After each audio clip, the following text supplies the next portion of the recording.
ಈ ಸ್ಕ್ರೀನ್ ಮೇಲೆ ಕಾಣ್ತಿರೋ ಸೆಲೆಬ್ರಿಟೀಸ್ ಅಲ್ಲಿ ಎಲ್ಲರ ಡೆತ್ತು ಹಾರ್ಟ್ ಅಟ್ಯಾಕ್ ಇಂದ ಆಗಿದೆ ಅಂತ ನಿಮಗೆ ಅನ್ಸ್ಬೋದು. ಆದ್ರೆ ಕೆಲವ್ರ ಡೆತ್ತು ಹಾರ್ಟ್ ಅಟ್ಯಾಕ್ ಇಂದ ಆಗಿದೆ, ಕೆಲವ್ರ ಡೆತ್ತು ಕಾರ್ಡಿಯಾಕ್ ಅರೆಸ್ಟ್ ಇಂದ ಆಗಿದೆ. ನಿಜ ಹೇಳ್ಬೇಕು ಅಂದ್ರೆ ಡಿಂಪಲ್ಗೂ ಇದ್ರ ಬಗ್ಗೆ ಕನ್ಫ್ಯೂಷನ್ ಇತ್ತು. ಜಸ್ಟ್ 30 ಸೆಕೆಂಡ್ಸ್ ಕೊಡಿ, ಡಿಂಪಲ್ಗೆ ಮತ್ತೆ ನಿಮ್ಗೆ ಹಾರ್ಟ್ ಅಟ್ಯಾಕ್ ಅಂದ್ರೆ ಏನು ಅಂತ ಈಸಿಯಾಗಿ ಹೇಳ್ಕೊಡ್ತೀನಿ. ಡಿಂಪಲ್ ಯಾರು ಅಂತ ಗೊತ್ತಿಲ್ಲ ಅಂದ್ರೆ ಡೋಂಟ್ ವರಿ, ನನ್ನ ಫಾಲೋ ಮಾಡಿ, ನಿಮ್ಗೆ ಮುಂದೆ ಗೊತ್ತಾಗುತ್ತೆ. ಈ heart attack, cardiac arrest, heart failures ಎಲ್ಲ ಒಂದೇ ಅಲ್ವಾ ಅಂತ ನಿಮಗೆ ಅನ್ಸ್ಬೋದು. ಆದ್ರೆ ಎಲ್ಲದು ಬೇರೆ ಬೇರೆ.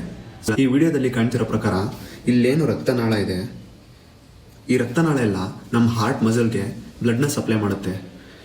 ರಕ್ತನಾಳದಲ್ಲಿ ಏನಾದರೂ ಒಂದು ಕ್ಲಾಟ್ ಆಯಿತು ಅಂದ್ಕೊಳ್ಳಿ, ಈ ಕ್ಲಾಟ್ ಆದಾಗ ಇಲ್ಲೇನು ಸಪ್ಲೈ ಆಗ್ತಿತ್ತು ಹಾರ್ಟ್ ಮಸಲ್ಸು ಇದೆಲ್ಲ ಏನಾಗುತ್ತೆ, ನೆಕ್ರೋಸಿಸ್ ಆಗುತ್ತೆ. ನೆಕ್ರೋಸಿಸ್ ಅಂದರೆ ಕೊಳೆಯೋಕೆ ಸ್ಟಾರ್ಟ್ ಆಗುತ್ತೆ.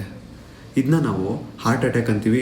ಇದರಿಂದ ನೀವೇನೋ ನಾಲೆಡ್ನ ಗೇನ್ ಮಾಡ್ಕೊಂಡ್ರಿ, ಬಟ್ ನಿಮ್ಮ ಪೇರೆಂಟ್ಸ್, ಫ್ರೆಂಡ್ಸ್ಗೆ ಇದ್ರ ಬಗ್ಗೆ ತಿಳ್ಕೊಬೇಕು ಅಂತ ನಿಮ್ಗೇನಾದರೂ ಅನಿಸಿದ್ರೆ ಅವರಿಗೂ ಈ ವಿಡಿಯೋನ ಶೇರ್ ಮಾಡಿ.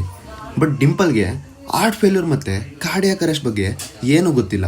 ಸೊ ನಿಮಗೂ ಗೊತ್ತಿಲ್ಲ ಅಂದರೆ ಜಸ್ಟ್ 30 ಸೆಕೆಂಡ್ಸಲ್ಲಿ ಹೇಳ್ಕೊಡ್ತೀನಿ. ನೀವು ಡಿಂಪಲ್ಗಿಂತ ಸ್ಮಾರ್ಟ್ ಆಗಬೇಕು ಅಂದರೆ ನನ್ನ ಫಾಲೋ ಮಾಡಿ.